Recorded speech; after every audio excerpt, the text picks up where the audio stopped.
Ayol kishining sevgisi tugagandan keyin u nima bo'lmasa orqaga qaramaydi. Bolalarimi, uysiz qoldimi, ko'chada qoldimi, menda shunaqa narsa bo'lganda yurganman, chidaganman.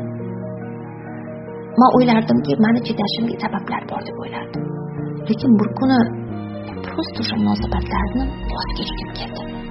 Shu kungacha ushlab turgan odamlar gapi, bolam nima qilaman, uyni nima qilaman degan narsalarni ishlamay qoldim. Bilasizmi, nima bo'lsa bo'lsin, kim nima desa desin, ko'chada qolsam ham mayli, lekin boshqa xohlamayman degan joyga keldim. Hech narsa qaytib uyg'ota olmadi. Hech qaysi harakat, hech qaysi gap so'zlar, hech narsa. Nima bo'lsa bo'lsin, yomg'ir, tosh, bulut ustingdan tosh ag'dariladimi? Farqi yo'q. Ota-onam, bilasizmi, farqi yo'q. O'sha nuqta sevgi tugab qolgan nuqta edi. Hech narsa kerak bo'lmay qolsa, uni hech narsa bilan orqaga qaytarib